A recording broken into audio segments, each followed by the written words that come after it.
ಬಾಡಿಗೆ ಮನೆಯಲ್ಲಿ ಇದ್ವಿ. ಅನಂತರ ಬಂದು ಗುರುಗಳಿಗೆ ಯಾವ್ದೋ ಕಷ್ಟಕ್ಕೆ ಮತ್ತೆ ಈ ದೇವಸ್ಥಾನದಲ್ಲಿ ಮಾತನಾಡಿದಕ್ಕೆ ಗುರುಗಳು ಯಾವ್ದೊಂದು ದಾರಿ ತೋರಿದ್ರು. ಅನಂತರದಲ್ಲಿ ಮನೆ ಅನುಕೂಲ ಆಯ್ತು, 4 ಸೈಟ್ ತಗೊಂಡ್ವಿ, ಮನೆ ಕಟ್ಕೊಂಡ್ವಿ, ಆರ್ಥಿಕವಾದಂತಹ ಸಮಸ್ಯೆಗಳೆಲ್ಲ ದೂರ ಆಯ್ತು. ಅನಂತರ ವಾಹನ ತಗೊಂಡ್ವಿ, ಅನಂತರದಲ್ಲಿ ಅಂಗಡಿ ಬೇಕರಿ ಮಾಡ್ಕೊಂಡ್ವಿ, ಚೆನ್ನಾಗಿದ್ದೀವಿ.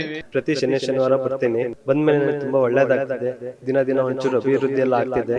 ಏನೇ ಕಷ್ಟ ಅಂದಾಗ ನಾನು ಇಲ್ಲಿ ಆಂಜನೇಯನ ಹತ್ರ ಬಂದು ಬೇಡ್ಕೊಂತೀನಿ, ಎಲ್ಲ ಒಳ್ಳೇದಾಗ್ತಿದೆ. ನನ್ನ ಕೆಲಸದಲ್ಲಿ ನೀತ ಪ್ರಗತಿ ಬರ್ತಿದೆ. ಬರವಣಿಗೆ ಮೂಲಕವೂ ಸಹ ಸ್ವಾಮಿಯವರು ತಮ್ಮ ಉತ್ತರವನ್ನ ದಯಪಾಲಿಸುವಂತಹ ಒಂದು ಸುಕ್ಷೇತ್ರವಾಗಿ ಸ್ವಾಮಿಯವರ ಅನುಗ್ರಹ ಈ ಕ್ಷೇತ್ರದಲ್ಲಿ ನಡೀತಾ ಇದೆ. ಯಾರಿಗೆ ಇಂತಿಷ್ಟು ದಿನ ಅಂದ್ರೆ ಅಂತಷ್ಟು ದಿನದಲ್ಲೇ ಆ ಕೆಲಸ ಆಗುವಂಥದ್ದು, ಇಂತಿಷ್ಟು ದಿನದಲ್ಲಿ ನಿನ್ನ ಸಮಸ್ಯೆ ಪರಿಹಾರ ಆಗುತ್ತೆ, ಇಂತಿಷ್ಟು ದಿನದಲ್ಲಿ ನಿನ್ನ ರೋಗ ಕಾಯಿಲೆ ಗುಣವಾಗುತ್ತೆ, ಅಥವಾ ಇಂತಿಷ್ಟು ದಿನದಲ್ಲೇ ನಿನ್ನ ಆ ಒಂದು ಕೆಲಸ ಸಂಪೂರ್ಣವಾಗಿ ಮುಗಿಯುತ್ತೆ ಅಂದ್ರೆ ಖಂಡಿತವಾಗ್ಲೂ ಅಂತಷ್ಟು ದಿನದಲ್ಲೇ ಮುಗಿಯುತ್ತೆ. ಎಷ್ಟು ಸಾಹಸವಂತ ನೀನೇ ಬಲವಂತ.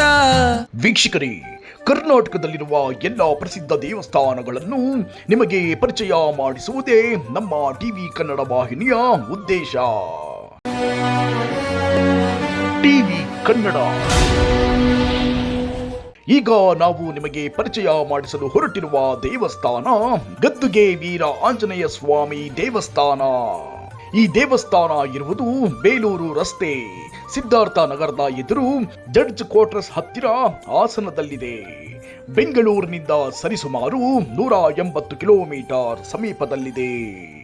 ದಿಟ್ಟ ಮೂರ್ತಿ ಭಳಿರೆ ಭಳಿರೆ ಹನುಮಂತ. ನಮಸ್ಕಾರ, ನಾನು ನಿಮ್ಮ ಪಂಡಿತ್ ಕಾರ್ತಿಕ್ ಡಿಆರ್ ಹನುಮದುರ್ಗಾರಾಧಕರು. ಇದು ಶ್ರೀ ಗುರು ಗದ್ದುಗೆ ವೀರಾಂಜನೇಯ ಸ್ವಾಮಿ ಕ್ಷೇತ್ರ, ಹಾಸನ, ಬೇಲೂರು ರಸ್ತೆ, ಸಿದ್ಧಾರ್ಥ ಲೇಔಟ್ ಎದುರು, ನಿಯರ್ ಬೈ ಜಡ್ಜ್ ಕ್ವಾರ್ಟರ್ಸ್, ನ್ಯಾಯಾಧೀಶ ವಸತಿ ಗೃಹ ಹತ್ತಿರ, ಬೇಲೂರು ರಸ್ತೆ, ಹಾಸನದಲ್ಲಿ ಸ್ವಾಮಿಯವರು ಬಹಳ ವರ್ಷದಿಂದ ವಿರಾಜಮಾನರಾಗಿ ಭಕ್ತರ ಇಷ್ಟಾರ್ಥವನ್ನು ಅವಿಚ್ಛಿನ್ನವಾಗಿ ನೆರವೇರಿಸ್ತಾ ಬಂದಿದ್ದಾರೆ. ಇವತ್ತು ನಿಮಗೆ ಸ್ವಾಮಿಯವರ ಪ್ರಶ್ನಾವಳಿ ಯಾವ ರೀತಿ ಇರುತ್ತೆ, ಯಾವ್ಯಾವತ್ತಿರುತ್ತೆ ಅನ್ನೋದನ್ನು ನಾನು ಸಂಕ್ಷಿಪ್ತವಾಗಿ ತಿಳಿಸ್ಕೊಡ್ತಾ ಇದ್ದೀನಿ. ಸ್ವಾಮಿಯವರ ಪ್ರಶ್ನಾವಳಿ ಮೊದಲದಾಗಿ ಹೂವಿನಲ್ಲಿ ಅಪ್ಪಣೆ ಆಗುವಂಥದ್ದು, ಪ್ರಸಾದವಾಗುವಂಥದ್ದು, ಅದು ಪುಷ್ಪಾರೂಢ ಅಂತಲೂ ಕರೀಬಹುದು. ಅದನ್ನು ಸ್ವಾಮಿಯವರು ಹೂವಿನಲ್ಲಿ ಪ್ರಸಾದ ಆಗುವಂಥದ್ದು ಮೊದಲನೇದಾದರೆ, ಅದಾದ ನಂತರದಲ್ಲಿ ಸ್ವಾಮಿಯವರು ಹೇಳಿಕೆ ಕೊಡ್ತಾರೆ. ಅಡ್ಡೆಯ ಮೂಲಕವಾಗಿ, ಪೀಠದ ಮೂಲಕವಾಗಿ ಆರೂಢ ಪ್ರಶ್ನೆಯನ್ನು, ಅದೇ ರೀತಿಯಾಗಿ ತಂಡೂಲ ಪ್ರಶ್ನೆಯನ್ನು ಸ್ವಾಮಿಯವರು ಉತ್ತರ ಕೊಡ್ತಾರೆ. ಆನಂತರದಲ್ಲಿ ಬರವಣಿಗೆ ಮೂಲಕವೂ ಸಹ ಸ್ವಾಮಿಯವರು ತಮ್ಮ ಉತ್ತರವನ್ನು ದಯಪಾಲಿಸುವಂತಹ ಒಂದು ಸುಕ್ಷೇತ್ರವಾಗಿ ಸ್ವಾಮಿಯವರ ಅನುಗ್ರಹ ಈ ಕ್ಷೇತ್ರದಲ್ಲಿ ನಡೀತಾ ಇದೆ.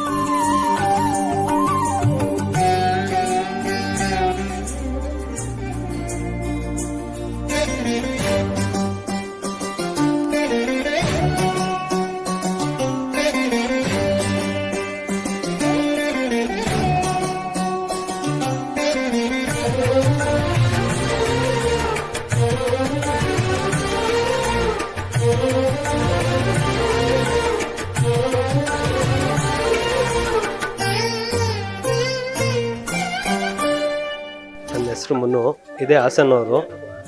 ನಾನು ಕೆಲಸದಲ್ಲಿದ್ದೆ, ಕೆಲಸ ಬಿಟ್ಟು ಸ್ವಂತ ಉದ್ಯೋಗ ಅಂದ್ಬಿಟ್ಟು ಒಂದು ಬಿಸ್ನೆಸ್ ಸ್ಟಾರ್ಟ್ ಮಾಡಿದೆ. ಕೆಲವೊಂದು ಸಲ ಕೆಲಸ ಆಗೋದು, ಕೆಲವೊಂದು ಸಲ ಕೆಲಸನೇ ಆಗ್ತಿರ್ಲಿಲ್ಲ. ಒಂದೊಂದು ತಿಂಗಳು 2 ತಿಂಗಳು ಖಾಲಿ ಕೂತ್ಕೊ ಹೋಗ್ತಿದ್ದೆ. ಹಿಂಗೆ ನನ್ನ ಸ್ನೇಹಿತರು ಜಯಣ್ಣ ಅಂತ ಇದ್ರು, ಅವರೊಬ್ರು ಹಿಂಗೆ ಈ ಥರ ಪರಿಹಾರ ಹಿಂಗೆ ಆಗ್ತಿದೆ ಅಂತ ಅವ್ರ ಹತ್ರ ಕಷ್ಟ ಹೇಳ್ಕೊಂಡಾಗ ಅವರು ಇಲ್ಲಿ ಕರ್ಕೊಬಂದು ಸನ್ನಿಧಾನಕ್ಕೆ ತೋರಿಸಿದ್ರು. ಈ ಸನ್ನಿಧಾನಕ್ಕೆ 4 ಇಂದ 5 ತಿಂಗಳಿಂದ ಬರ್ತಾಯಿದ್ದೀನಿ. ಇಲ್ಲಿ ಪ್ರತಿ ಶನಿವಾರ ಬರ್ತೀನಿ. ಬಂದಮೇಲೆ ನನಗೆ ತುಂಬ ಒಳ್ಳೇದಾಗ್ತಿದೆ. ದಿನ ಒಂಚೂರು ಅಭಿವೃದ್ಧಿ ಎಲ್ಲ ಆಗ್ತಿದೆ. ಏನೇ ಕಷ್ಟ ಅಂದಾಗಲೂ ನಾನು ಇಲ್ಲಿ ಆಂಜನೇಯನ ಹತ್ರ ಬಂದು ಬೇಡ್ಕೊಂತೀನಿ, ಎಲ್ಲ ಒಳ್ಳೇದಾಗ್ತಿದೆ. ನನಗೆ ನನ್ನ ಕೆಲಸದಲ್ಲಿ ನೀತ ಪ್ರಗತಿ ಬರ್ತಿದೆ. ನಾನು ಜಾಸ್ತಿ ಕೆಲಸದ ಬಗ್ಗೆನೇ ಕೇಳ್ಕೊಂತಿರೋದು, ಹಾಗಾಗಿ ಕೆಲಸದ್ದೇ ನಾನು ಇದು ಮಾಡ್ತಾಯಿದ್ದೀನಿ. ಕೆಲಸದಲ್ಲೆಲ್ಲ ಒಳ್ಳೇದಾಗ್ತಿದೆ.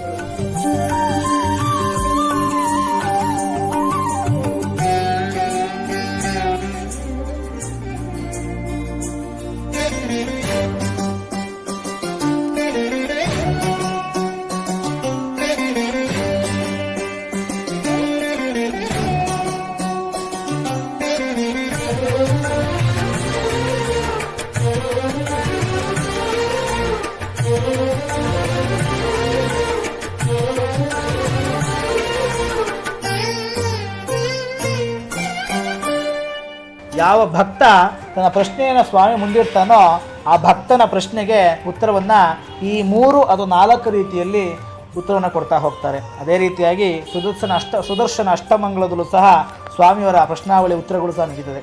ಮುಖ್ಯವಾಗಿ ಸ್ವಾಮಿಯವರು ಬರವಣಿಗೆ, ಅನಂತರದಲ್ಲಿ ಪುಷ್ಪದಲ್ಲಿ ಪ್ರಸಾದ ಆಗುವಂಥದ್ದು, ತಂಡೂಲ ಪ್ರಶ್ನೆ ಅಂದರೆ ಅಕ್ಷತೆಯನ್ನು ಸ್ವಾಮಿಯವರೇ ಅಕ್ಷತೆಯನ್ನು ತಮ್ಮ ಕಳಸದ ಮೂಲಕವಾಗಿ ಹೆಜ್ಜಿ ಆ ಒಂದು ಪ್ರಶ್ನೆಯನ್ನು ಕೈಗೆ ತಗೊಂಡು ಉತ್ತರ ಕೊಡುವಂಥದ್ದು ಕ್ಷೇತ್ರದಲ್ಲಿ ಭಾಳ ವಿಶೇಷವಾಗಿರುತ್ತೆ. ಯಾರು ಪ್ರಶ್ನೆ ಹೇಳ್ತಾರೋ ಅವರಿಗೆ ಸ್ವಾಮಿಯವರು ಅಕ್ಷತೆ ಮೂಲಕವಾಗಿ ಏನು ಉತ್ತರವನ್ನು ಅವ್ರಿಗೆ ಕೊಡ್ತಾರೋ ಕಡಾಖಂಡಿತವಾಗಲೂ ಸಹ ಅದೇ ರೀತಿಯಾಗಿ ಆ ಪ್ರಶ್ನೆಗೆ ಬಂದಂಥ ಉತ್ತರ ಅದೇ ರೀತಿಯಾಗಿ ನಡೆಯುವಂಥದ್ದು ಈ ಕ್ಷೇತ್ರದ ವಿಶೇಷವಾದಂತಹ ಒಂದು ಸ್ವಾಮಿಯ ಅನುಗ್ರಹ. ಯಾರಿಗೆ ಇಂತಿಷ್ಟು ದಿನ ಅಂದರೆ ಅಂತಷ್ಟು ದಿನದಲ್ಲೇ ಆ ಕೆಲಸ ಆಗುವಂಥದ್ದು, ಇಂತಿಷ್ಟು ದಿನದಲ್ಲೇ ನಿನ್ನ ಸಮಸ್ಯೆ ಪರಿಹಾರ ಆಗುತ್ತೆ, ಇಂತಿಷ್ಟು ದಿನದಲ್ಲಿ ನಿನ್ನ ರೋಗ ಕಾಯಿಲೆ ಗುಣವಾಗುತ್ತೆ, ಅಥವಾ ಇಂತಿಷ್ಟು ದಿನದಲ್ಲೇ ನಿನ್ನ ಆ ಒಂದು ಕೆಲಸ ಸಂಪೂರ್ಣವಾಗಿ ಮುಗಿಯುತ್ತೆ ಅಂದರೆ ಖಂಡಿತವಾಗ್ಲೂ ಅಂತಷ್ಟು ದಿನದಲ್ಲೇ ಮುಗಿಯುತ್ತೆ.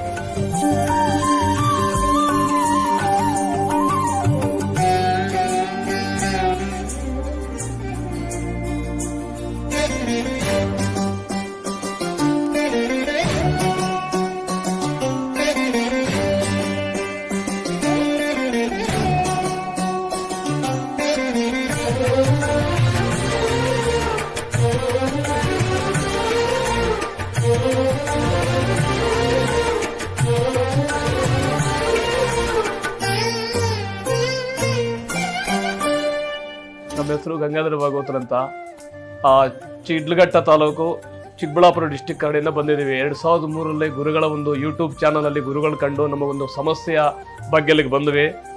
ನಮಗೆ 2003ರಲ್ಲಿ ಬರೋಷ್ಟೊತ್ತಿಗೆ ಏನು ಅನುಕೂಲ ಇರಲಿಲ್ಲ, ಬಾಡಿಗೆ ಮನೆಯಲ್ಲಿದ್ವಿ. ಅನಂತರ ಬಂದು ಗುರುಗಳಿಗೆ ಯಾವುದೋ ಕಷ್ಟಕ್ಕೆ ಮತ್ತು ಈ ದೇವಸ್ಥಾನದಲ್ಲಿ ಮಾತನಾಡಿದ್ದಕ್ಕೆ ಗುರುಗಳು ಯಾವುದೊಂದು ದಾರಿ ತೋರಿದ್ರು. ಅನಂತರದಲ್ಲಿ ಮನೆ ಅನುಕೂಲ ಆಯಿತು, 4 ಸೈಟ್ ತಗೊಂಡ್ವಿ, ಮನೆ ಕಟ್ಕೊಂಡ್ವಿ.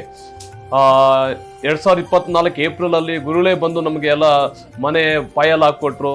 ಅನಂತರದಲ್ಲಿ ಬರೀ 2024ರಲ್ಲಿ 4ನೇ ತಿಂಗಳಲ್ಲಿ ಪಾಯ ಹಾಕ್ಕೊಟ್ರು. ಮತ್ತೆ ಅದೇ 8ನೇ ತಿಂಗಳಿಗೆ ಮನೆಯೊಳಗೆ ಬಂದುಬಿಟ್ಟು ಅಷ್ಟೊಂದು ಬೇಗ ಅನುಕೂಲ ಆಯಿತು. ನಮಗೆ ಆರ್ಥಿಕವಾದಂತಹ ಸಮಸ್ಯೆಗಳೆಲ್ಲ ದೂರ ಆಯಿತು. ಅನಂತರ ವಾಹನ ತಗೊಂಡ್ವಿ, ಅನಂತರದಲ್ಲಿ ಅಂಗಡಿ ಬೇಕರಿ ಮಾಡ್ಕೊಂಡ್ವಿ, ಚೆನ್ನಾಗಿದ್ದೀವಿ. ಇಲ್ಲಿ ಬಂದವರಿಗೆ ಯಾವುದೇ ಅನೈತಿಕವಾದಂತಹ ಕಷ್ಟ ಕಾರ್ಪಣ್ಯವಿದ್ರೂ ಕೂಡ ದೂರವಾಗುತ್ತೆ. ತಾವು ಬನ್ನಿ, ನಿಮ್ಮ ಕಷ್ಟಗಳು ಗುರುಗಳ ಬಗ್ಗೆ ತಿಳಿಸಿ. ಗುರುಗಳು ದೇವರ ಮುಖಾಂತರವಾಗಿ ಏನೋ ಬಂದಂಥ ಭಕ್ತರಿಗೆ ವಿನಯದಿಂದ ಮಾತನಾಡ್ತಾರೆ. ಅವ್ರಿಗೆ ಯಾವತ್ತೂ ಅವ್ರ ಮುಖದಲ್ಲಿ ಕೋಪಗೊಂಡುದಿಲ್ಲ. ಬಹಳ ಸಾವಿಸ್ತಾರವಾಗಿ ಪರಿಹಾರ ಮಾಡುವಂಥದ್ದು ಈ ಕ್ಷೇತ್ರ. ಅದ್ಭುತವಾದಂತಹ ಈ ಒಂದು ಕ್ಷೇತ್ರ ಪುನೀತವಾಗಿ ಭಕ್ತರಿಗೆಲ್ಲರಿಗೂ ಕೂಡ ಬಡವರು ಬಲಿದ್ರು ಸಿರಿವಂತರಂತ ಭೇದ ಭಾವವಿಲ್ಲ. ಅದ್ಭುತವಾದಂತಹ ಈ ಒಂದು ಆಲಯದಲ್ಲಿ ಬಂದು ತಮ್ಮ ಕಷ್ಟ ಕಾರ್ಪಣ್ಯಗಳು ಭಗವಂತನಲ್ಲಿ ಅರ್ಪಿಸಿ ತಮ್ಮ ಕಷ್ಟವನ್ನು ದೂರ ಮಾಡಿಕೊಂಡು ಪ್ರಜೆಗಳೆಲ್ಲರೂ ಕೂಡ ಭಕ್ತಾದಿಗಳೆಲ್ಲರೂ ಕೂಡ ಸುಖದಿಂದ ಬಾಳುವುದಾಗಿ ತಮ್ಮೆಲ್ಲರಲ್ಲಿ ಪ್ರಾರ್ಥನೆ ಮಾಡುತ್ತಾ ನಾನು 2003ನೇ ಇಸ್ವಿಯಿಂದ ಬರ್ತಾನೆ ಇದ್ದೇನೆ. ನನ್ನ ಕಷ್ಟಗಳೆಲ್ಲ ದೂರ ಆಗಿದೆ. ನಾನು ಆಗಾಗ ಬರ್ತಾನೆ ಇರ್ತೀನಿ.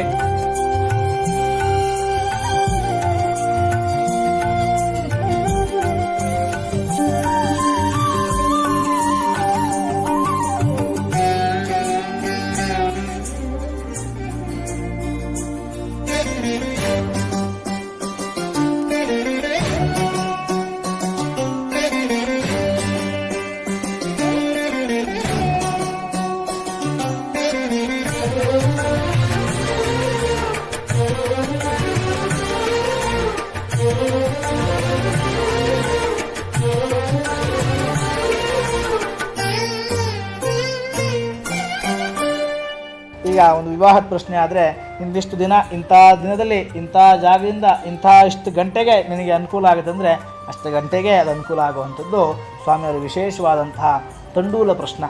ಸ್ವಾಮಿಯವರು ಸ್ವತಃ ಅಕ್ಷತೆಯನ್ನು ತಮ್ಮ ಕಳಸದ ತುದಿಯಿಂದ ಎತ್ತು ಭಕ್ತರಿಗೆ ಕೊಟ್ಟು ಆ ಒಂದು ಉತ್ತರವನ್ನು ಕೊಡ್ತಾರೆ. ಎಷ್ಟು ದಿನಕ್ಕೆ ಏನಾಗಬೇಕು ಅನ್ನೋದನ್ನು ಸ್ವಾಮಿಯವರು ನಮಗೆ ತಿಳಿಸ್ತಾರೆ. ಆನಂತರದಲ್ಲಿ ಅದನ್ನು ಆ ವ್ಯಾಖ್ಯಾನವನ್ನು ನಾವು ಬಿಡಿಸಿ ಹೇಳ್ತೇವೆ. ಅದೇ ರೀತಿಯಾಗಿ ಸ್ವಾಮಿಯವರ ಪ್ರಶ್ನಾವಳಿ ಎಷ್ಟು ಗಾಢತೆಯನ್ನು ಹೊಂದಿರುತ್ತೆ ಅಂದರೆ ಇಟ್ಟ ಮಾತು ಕೊಟ್ಟಂಥ ಗುರಿ ಯಾವುದೂ ತಪ್ಪೋದಿಲ್ಲ. ಅನಂತರದಲ್ಲಿ ನಮ್ಮಲ್ಲಿ ಕುರು ಆಗುವಂಥ ಒಂದು ವೈಶಿಷ್ಟ್ಯವನ್ನು ಸ್ವಾಮಿಯವರು ಹೊಂದಿದ್ದಾರೆ. ನೀವು ಯಾವ ವಸ್ತುವನ್ನು ಮುಟ್ಟುತ್ತೀರೋ, ಯಾವ ವಸ್ತುವನ್ನು ಮುಟ್ಟಬೇಕು ಅಂದ್ಕೋತೀರೋ ಆ ವಸ್ತುವನ್ನು ಹೋಗಿ ಅದು ಮುಟ್ಟುತ್ತೆ. ವಿಶೇಷವಾಗಿ ತಂಡೂಲ ಪ್ರಸಾದ ಕೇಳುವಂತಹ ಒಂದು ವಿಧಾನ ಈ ಕ್ಷೇತ್ರದಲ್ಲಿ ಕಟ್ಟೆಚ್ಚರವಾಗಿ ಕಡ್ಡಾಯವಾಗಿ ಹೇಳಿದಂಥ ಮಾತನ್ನು ನಡೆಸುವಂಥ ಸುಕ್ಷೇತ್ರವಾಗಿ ಹೊಂದಿದೆ.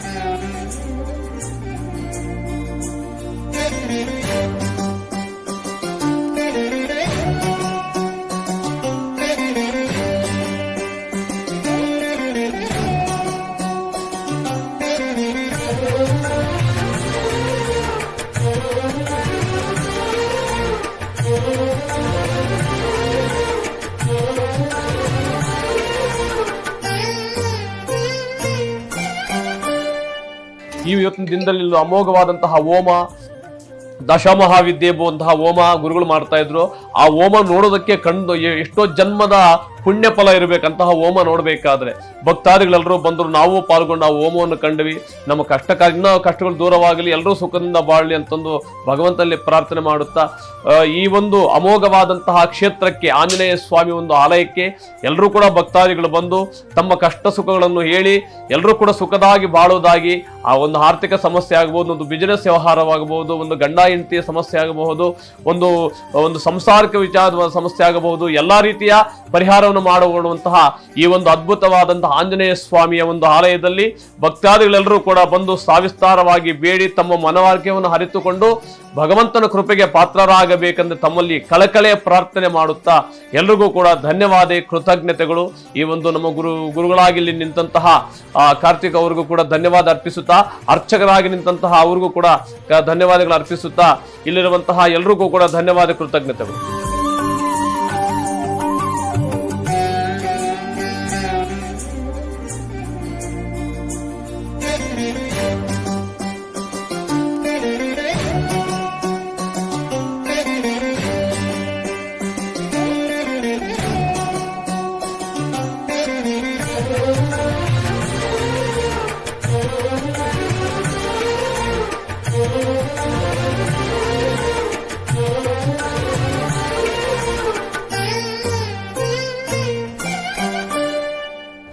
ಭಕ್ತಾದಿಗಳು ಈ ಪ್ರಶ್ನೆಯನ್ನು ಕೇಳಲಿಕ್ಕೆ ಯಾವುದೇ ರೀತಿಯ ನಿಗದಿತ ಶುಲ್ಕ ಇರೋದನ್ನು ನೆನ್ಪಿಟ್ಕೊಳ್ಳಿ. ನಿಮ್ಮ ಭಕ್ತಿ ಸ್ವಾಮಿಯ ಪ್ರೀತಿ ಅಷ್ಟೇ ಹೊರತು ಯಾವ ರೀತಿಯಾದ ದೇವರನ್ನು ಮಾರಾಟಕ್ಕಿಟ್ಟು ನಾವಿಲ್ಲಿ ನಡೆಸ್ತಾ ಇಲ್ಲ. ದೇವರು ಮಾರಾಟಕ್ಕಿಲ್ಲ. ನಿಮ್ಮ ಭಕ್ತಿ ಸ್ವಾಮಿಯ ಪ್ರೀತಿ, ನಿಮ್ಮ ಕಷ್ಟ ಸ್ವಾಮಿಗೆ ಸಮರ್ಪಣೆ ಮಾಡಿಕೊಂಡು ಶ್ರದ್ಧಾಭಕ್ತಿಯಿಂದ ಅನುಗ್ರಹಿಸು ಪರಮಾತ್ಮ ಅಂತೇಳಿ ನಿಮ್ಮ ಕೈಯನ್ನು ಚಾಚಿದರೆ ಖಂಡಿತವೂ ಅನುಗ್ರಹಿಸ್ತಾನೆ. ಯಾವುದೇ ರೀತಿಯಾದ ನಿಗದಿತ ಶುಲ್ಕವನ್ನು ಇಲ್ಲಿ ನಿಗದಿಪಡಿಸೋದಿಲ್ಲ.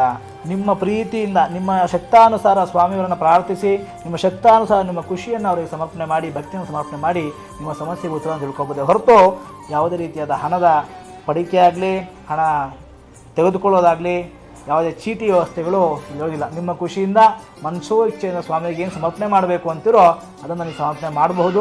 ಮಾಡಿದ್ರೂ ಖುಷಿನೇ, ಮಾಡಿಲ್ಲ ಅಂದರೂ ಖುಷಿನೇ. ಸ್ವಾಮಿಯ ಪ್ರಸಾದ ಎಲ್ಲರಿಗೂ ಸೀಮಿತವಾಗಿರುತ್ತೆ. ಈ ಕ್ಷೇತ್ರದಲ್ಲಿ ಸ್ವಾಮಿಯವರ ಅನುಗ್ರಹ ಎಲ್ಲರಿಗೂ ಅನುಗ್ರಹ ಆಗುತ್ತೆ. ಈ ಕ್ಷೇತ್ರ ಪ್ರಭಾವಿ ಕ್ಷೇತ್ರವಾಗಿ ಬರುವಂಥ ಭಕ್ತರಿಗೆ ಸರ್ವಿಷ್ಟಾರ್ಥಗಳನ್ನು ನೆರವೇರಿಸುವಂತಹ ಕ್ಷೇತ್ರವಾಗಿ ಇದು ಹೊರಮ್ತಾ ಇದೆ.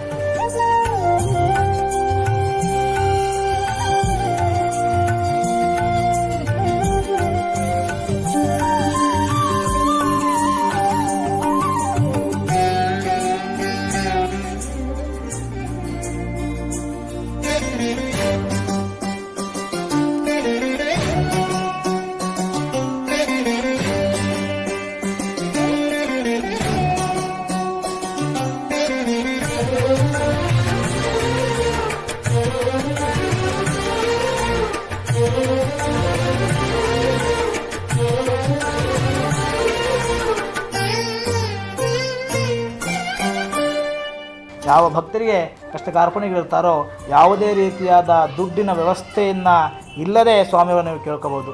ನಿಮ್ಮ ಪರಿಹಾರಕ್ಕೆ ತಂತ್ರೋಪಾಯಗಳಿಗೆ ಮಾತ್ರ ಬರುವಂಥ ಖರ್ಚು ವೆಚ್ಚವನ್ನು ನೀವು ಬಳಸಬೇಕಾಗುತ್ತೆ ಹೊರತು ಕೇಳಲಿಕ್ಕಾಗಲಿ, ದರ್ಶನ ಮಾಡಲಿಕ್ಕಾಗಲಿ, ಪ್ರಶ್ನೆ ಕೇಳಲಿಕ್ಕಾಗಲಿ, ಪ್ರಶ್ನೆ ಪಡೀಲಿಕ್ಕಾಗಲಿ ಯಾವುದಕ್ಕೂ ಸಹ ನಿಗದಿತ ಶುಲ್ಕವನ್ನು ಇಲ್ಲಿ ಕೊಡುವಂತಹ ಅವಶ್ಯಕತೆ ಇರೋದಿಲ್ಲ.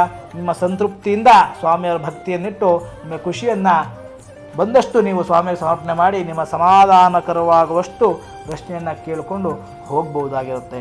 ಈ ಕ್ಷೇತ್ರದಲ್ಲಿ ಇದು ಸ್ವಾಮಿಯ ಆಜ್ಞೆಯೂ ಕೂಡ ಯಾವ ಭಕ್ತರನ್ನು ಹಣಕ್ಕಾಗಲಿ ಒಂದು ಯಾವುದೇ ವ್ಯಸ್ತಿತ್ಕಾಗಲಿ ಪೀಡಿಸುವ ಇಲ್ಲ ಅನ್ನುವ ಹಾಗೆ ಸ್ವಾಮಿಯವರು ಅವತ್ತಿನಿಂದ ಸಹ ಆಜ್ಞೆ ಮಾಡ್ಕೊಂಡಿದ್ದಾರೆ. ಇವತ್ತಿಗೂ ಸಹ ಇನ್ನು ಮುಂದೆಯೂ ಸಹ ಅದು ಅವರ ಆಜ್ಞೆ. ಹಣಕ್ಕಾಗಿ ದೇವರನ್ನು ಮಾರಾಟಕ್ಕಿಡಕೂಡುದು, ನನ್ನನ್ನು ಮಾರಾಟಕ್ಕಿಡಬೇಡ ಅಂಥೇಳಿ ಹಿಂದೆ ಸ್ವಾಮಿಯವರ ಆಜ್ಞೆ ಆದ ಕಾರಣದಿಂದಾಗಿ ಈಗಲೂ ಸಹ ಸ್ವಾಮಿಯನ್ನು ಮಾರಾಟಕ್ಕೆ ನಾವು ಇಟ್ಟಿಲ್ಲ. ಏನೇ ಇದ್ದರೂ ಸಹ ನಿಮ್ಮ ಪ್ರೀತಿ, ನಿಮ್ಮ ಭಕ್ತಿ ಸ್ವಾಮಿಯವರ ಆಶೀರ್ವಾದ ಹೊರತು ಯಾವುದೇ ರೀತಿಯಾದ ಶುಲ್ಕಗಳನ್ನು, ನಿಗದಿತ ಚೀಟಿಗಳನ್ನು ಮಾಡಿರೋದಿಲ್ಲ. ನಿಮ್ಮ ಪ್ರೀತಿಯಿಂದ ನೀವು ಸ್ವಾಮಿಗೆ ಏನು ಸಮರ್ಪಣೆ ಮಾಡ್ಬೋದು, ನಿಮ್ಮ ಖುಷಿ.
ಮಾತ್ರಲ್ಲ ವೀಕ್ಷಕರೇ, ಶ್ರೀ ಗದ್ದಿಗೆ ವೀರ ಆಂಜನೇಯ ಸ್ವಾಮಿಯ ಆಶೀರ್ವಾದ ಸದಾ ನಿಮ್ಮ ಮೇಲೆ ಇರಲಿ ಎಂದು ಟಿವಿ ಕನ್ನಡ ವಾಹಿನಿಯಿಂದ ಆಶಿಸುತ್ತೇವೆ.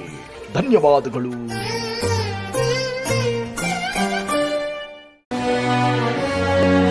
ಟಿವಿ ಕನ್ನಡ.